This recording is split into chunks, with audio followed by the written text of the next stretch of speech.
Hello, today I want to discuss this year's long list for the Swansea University Dylan Thomas Prize and what I think about what I've read from the long list so far, because the short list is going to be announced in just a few days' time, so I'd be really keen to hear if you've read any of these books and what you think about them, and if you're rooting for any of them to be shortlisted or to even win this year's prize. So this is a book award which is open to authors writing in English and who are 39 years of age or younger, because when the author Dylan Thomas died, he was only 39 years old, and the winner receives £20,000. And last year's winner was the wonderful Small Worlds by Caleb Azumah Nelson, and I was so happy that this won last year, because it is such a powerful book in how it captures the dilemmas of a young Black British man's experience who has Ghanaian heritage,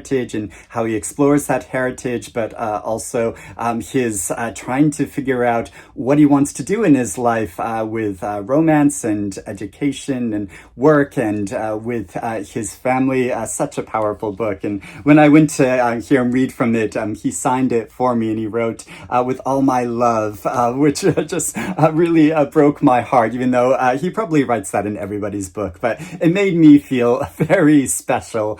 So there are 12 books on this year's long list for the prize. I have almost all of them here. And what I think is really interesting about a lot of these books and authors is their experimentation in literary form and how they write, because there's a number of authors like Andrew McMillan and Emma Glass and Eley Williams and Yasmin Zaher and Rebecca Watson that really push the literary form and what it can do to say something in a really inventive way. And I should also note that this is a prize which isn't just for novels. So on the long list there are 8 novels, but there are also 2 short story collections and 2 collections of poetry. Now, I have read 6 of these books, so fully half the list so far, and we'll see in a few days if the 6 books that I happen to have read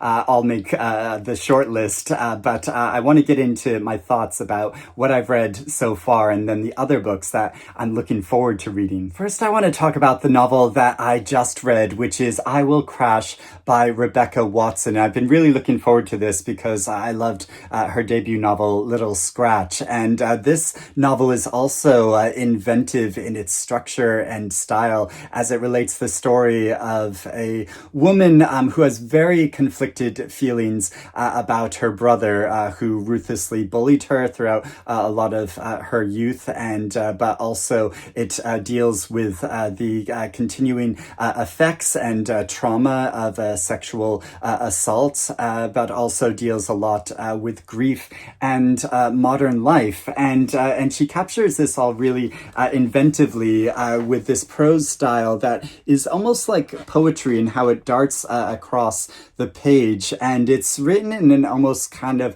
a stream of consciousness style, but in a way that takes a little adjusting to get used to. But once I got into the style, I felt like it was really capturing life and experience in a way that I think conventional narratives can't, because our lives don't run like just a very neat paragraph and a description of what we're doing in our lives. There are lots of things happening at once, and with this style, she's able to capture how someone is not only moving throughout the world, but will have sort of surprising things that they encounter, and then sort of dealing with those things while also dealing with all of the thoughts that are going on inside of her head. But then there are also text messages coming in, and so it's dealing with the entire experience of life in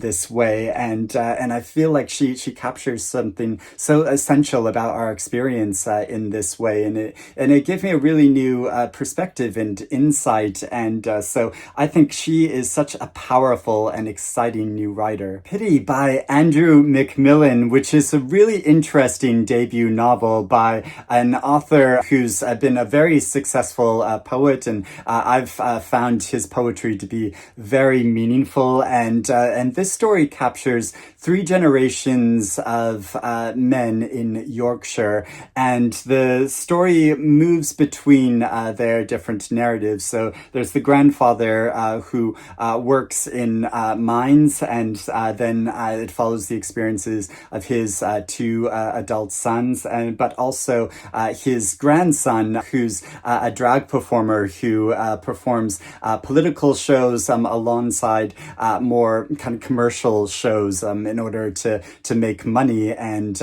also it follows his struggling love life, and also the author himself, or someone who is kind of like the author, a poet, kind of enters into the narrative in a really creative way as well, and is interacting with the community, and it's really capturing the experience of this area of the north of England, and multiple generations of life in the changing society in a very creative way. The Fertile Earth by Ruthvika is a very powerful debut novel that captures the shifting political and social landscape in post-independence India, and it begins in 1970 with a very dramatic incident in a small community, but then it quickly goes back 15 years to 1955 to follow two pairs of siblings, of sisters who come from a very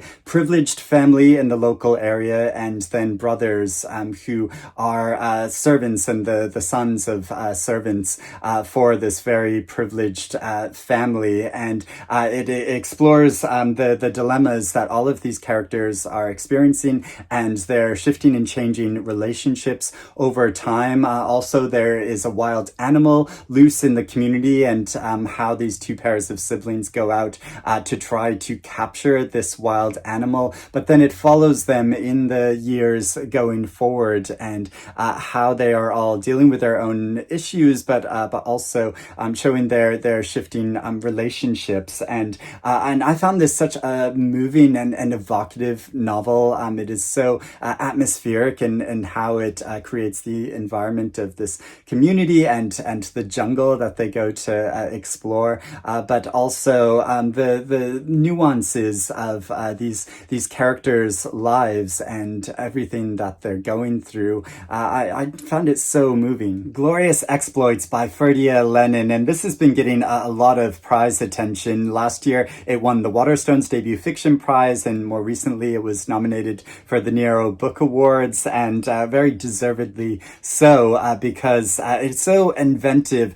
This historical novel set in ancient Sicily after an attempted invasion from Athenians, and the remaining Athenian soldiers have been captured and they're being held in a quarry, and it follows two potters who are native to the area, who enter into the quarry to stage with these soldiers Greek tragedies, because these soldiers are very well versed in these plays, and so it's a very creative story, but also the way that it is told, it uses a kind of Irish vernacular. It's not attempting to realistically portray the voices of people from this time, but somehow it just really works, and the emotional impact of the story isn't lessened. It's even enhanced by this very charming and engaging narration of the Potters as they are interacting with these soldiers and staging this, and really for their own benefit, and following the drama of their story. I didn't think the novel entirely worked. There was a part of it which was slightly more fantastical, where they have a kind of benefactor who comes in, and that aspect of the story didn't work quite as well for me, but overall is such an enjoyable and powerful story. The Coin by Yasmin Zaher, and this novel follows a Palestinian woman who is very wealthy. She moves to New York City, where she teaches at a school for underprivileged children, but she's not a conventional teacher by any means, and she also tries to maintain this strict control over her life by maintaining very strict cleanliness and hygiene. She has these sort of rituals that she follows, but also she has some very odd romantic encounters as well. And it explores displacement and modern life in a very unique way, although I'm still not entirely sure what I think or how I feel about this novel, or even really the meaning of it. It's a very curious story, very unique. Another novel which has been getting so much prize attention is The Safekeep by Yael van der Wouden, and this novel was shortlisted for the Booker Prize last year, is currently on the Women's Prize for Fiction longlist, and the story is set in the rural Dutch landscape in an isolated house, and a woman who maintains strict control over this house, and this is after World War II, and how her brother's fiance comes to stay in this house, even though she does not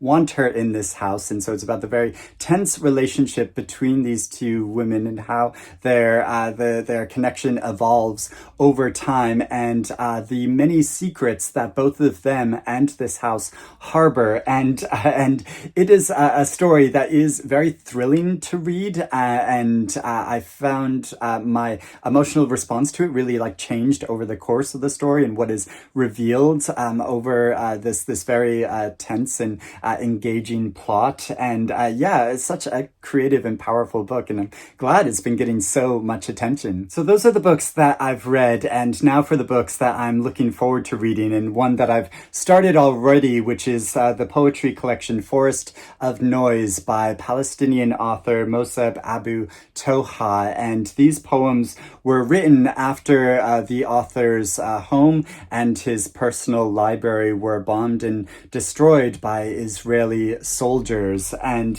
so to give you a taste of his poetry, I want to read his poem, My Library. And so this goes: My books remain on the shelves as I left them last year, but all the words have died. I search for my favorite book out of place. I find it lying lonely in a drawer next to the photo album and my old Nokia phone. The pen inside the book is still intact, but some ink drops have leaked. Some words breathe its ink. The pen, like a ventilator, for a dozen patients.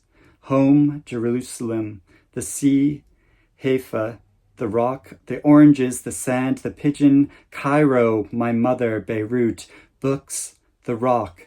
The sea, the sea. Mrs. Jekyll by Emma Glass, and I was very bewitched and charmed and disturbed by Emma Glass's debut novel, Peach. So I'm really curious to see what her new novel is like. And this story follows a woman who's a teacher who is suffering from a terminal illness, and how her husband and her sister-in-law are trying to assist her. But Emma Glass captures something about interior life so intensely, and I think that occurs in this novel as well, which is partially modeled after Stevenson's Gothic classic. The Hypocrite by Joe Hamya, and this was also recently listed for the Nero Book Awards. And this story follows a young woman who is staying in Sicily in 2010 with her very successful father, who is an author. And then it follows her a decade decade later, after she has written a play about her experiences of that summer, and her father is watching and reacting to his daughter's play and her interpretation of events. So it's about this conflict between the generations and between authors in a family. And if you remember, about a year and a half ago, I was on a panel commenting on the Booker Prize ceremony, at the Booker Prize ceremony, with Jo Hamya and Jack Edwards. So it's really exciting to see her debut novel getting so much attention. Monstrum by Lottie Mills, and this is the youngest author on the long list. She is only 23 years old, and this is a collection of short stories about characters who don't really fit in with the society around them. They've been labeled as deviant or damaged, and it's about their struggles trying to either conform and fit into this society or find their own new paths in life. And these have been labeled modern Gothic fairy tales, which make them sound so enticing to me. Then there is the other short story collection on the list, Moderate to Poor, Occasionally Good by Eley Williams. And this is a collection of stories about characters exploring relationships in many different forms. But Eley Williams' take on the world is so funny. There's such a great sense of humor to her writing, and she's very playful in her linguistics. I've loved reading a previous collection of her short stories, A Trib, and her previous novel. And so I'm really looking forward to exploring more of her work because she has such a different slant on life that I've not come across in any other modern authors. And finally, there is the poetry collection Rapture's Road by Sean Hewitt. And these poems capture the reciprocal relationship between queer sexuality and the natural world through a journey. And I've been following Sean Hewitt's work for quite a while, ever since he published this chapbook called Lantern back in 2019. And I thought it was so exciting how he describes the natural world, but also queer sexuality in such an intense and unique way. And so I'm really looking forward to getting a copy of this new collection and reading this as well. So those are all of the books on the long list. The short list is going to be announced on March 20th. And if I was going to make a guess for which 6 books are going to be on that short list, I would probably pick these 6 because they're a mixture of books that I've really loved reading and others that I still really want to read and that I'm eager to read, and I'll read them no matter what. But like I said, I would love to hear if you have read any of these books and what you think about them, and also what you think is going to be shortlisted or even win this year's prize. But thank you for watching. I hope you're doing well, and I will speak to you again soon. Bye-bye.